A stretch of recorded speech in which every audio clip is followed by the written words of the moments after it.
to the Film Live IBC 2012 show. I'm your host, Ben McNeil, and I am a huge camera geek, so I'm really excited to be here at the Blackmagic Design stand to talk to Tim about the new cinema camera. The concept behind the camera was to make something that gave accessibility to that filmic, cinematic type look, but a much more available price point, really, something a bit more affordable.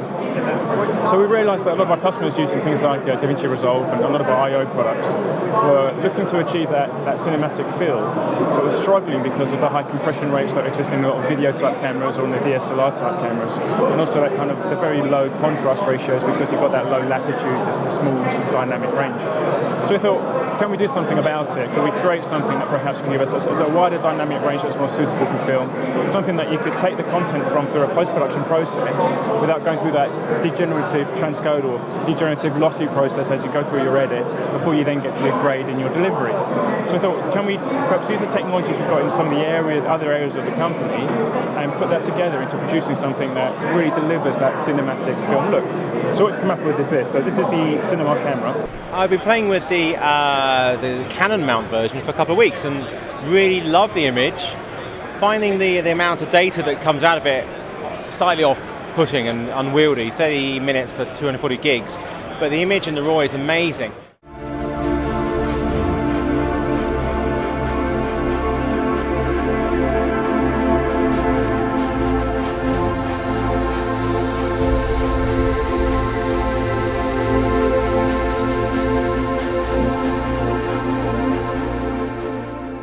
There's a few features in here which I think really make it unique and stand out. I think that's why it's achieved so much attention so far, because of what it delivers. The aim was to just make fantastic pictures. I mean, that's fundamentally it. You know, with a camera, you need to have a great sensor, you need to capture a wide latitude, and you've got to make great looking images. So what we've done, we've produced a camera which has a 2.5K sensor. So that means I can shoot slightly higher than 2K. So when I come to deliver the content, it means I've got room for manoeuvre for cropping and adjustment. And it also means when I scale the image down, I get beautiful anti-aliased edges. So it looks really, really smooth on a finished picture. So it's a 2.5K sensor that's inside. The sensor had to deliver the wide dynamic range we were looking for. So you get that nice depth in the shadows. You get the detail in the highlights without blowing them out. So the sensor has 13 stops of dynamic range. So you get lots of latitude there to play with. And you can really do nice effects, especially if you do things like day to night or pulling detail out of blown out windows that perhaps you would have had with alternative cameras. So it actually starts to look like film. The camera then has been designed to record to formats and codecs which are either open standard or industry standard. So that wide latitude will write down to either a cinema DNG file, so that's an open standard file by Adobe, that gives you a 12-bit RAW, so I can take the RAW straight out of the camera into my post-production process, or it will write to a compressed format, whether that be ProRes or DNX HD. So if I'm going straight into perhaps Final Cut Pro, or if I'm going into Media Composer, I can go straight from camera to edit without having to go through any transcoding, which is ideal then, because I'm not going to be losing any data. And at the moment, when you're working with H.264 files, if you're going in longer, a lot of users then take that material, because it's so hard to edit H.264, they transcode it into ProRes, and then they edit in ProRes. Well, you've got a horrible compression to begin with, which you're then losing more data by the time you convert it into another format so you can edit it, and then by the time you get it out the other end, it's turned into something else. One of my biggest concerns, though, was simply the size of the sensor compared to the lens mount. It's the wrong lens mount for the camera. Having a Canon mount on a small sensor makes no sense, because you can't get a wide angle. The initial camera, this is the first version, which we announced at NAB, has a Canon EF mount.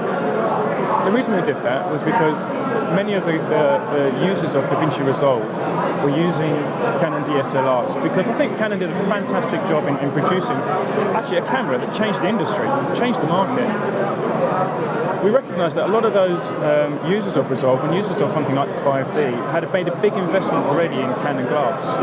So we wanted to produce a camera that gave them the quality they were looking for on the back end, but while maintaining the ability to use the optics that they'd invested in. So that was why we made the EF version. But on the back of NAB, we got a huge amount of feedback. And a lot of the feedback said, actually, Canon glass is great for Canon users. However, there's a lot of other glass out there. And in particular, PL glass for anybody working in the cinema environment, working on feature films. And a lot of investment has been made already into the Micro Four Thirds market. And they've responded and they've brought out this, which is a micro 4/3 version. It's passive, so it won't control the iris from within the camera, but there's lots of lenses out there with a manual iris on it, like this lens from SLR Magic, which is 2.1.6 12mm, which is going to be a nice wide shot. This is great because it gives us the flexibility to put on any lens mount we want. So if you want to put a Canon mount on, you can. You want to put on Leica M's, you can. You want to put PLs on, you can. This is the ideal mount for this camera, and to be honest, it's what it should have been from day one. So that's why we decided to use the micro 4/3 mount. That's a lot smaller, it's a lot closer to the sensor. And that closeness to the sensor means that I can easily adapt it to other formats. So if I want to put a PL adapter on there to use it with PL lenses for any cinema lenses, if I perhaps want to use micro 4/3 lenses, or maybe put Nikon adapters on there for Nikon lenses, I can easily do that. So the micro 4/3 option was actually based upon the feedback we had from our customers at NAB saying, we want something a bit more flexible, can you do it for us? The camera itself is pretty cheap. It's like 2,000 odd plus VAT. So it's dirt cheap, and that comes with Resolve and loads of other stuff, which in itself is expensive. I mean, at the end of the day, it's a film camera. It's been designed to be a film camera, and to really get the benefit out of this camera, you need to have good color correction software. So the workflow design for us with this was about not just about buying a camera, it's about having an end-to-end solution. So Resolve comes included in the box. It's a full copy. It's not a light copy. It's a full version of Resolve. So for that $3,000, you get the camera and you get all the software you need to make sure you can generate beautiful-looking images from what this camera can do. But you're going to need to pimp it up.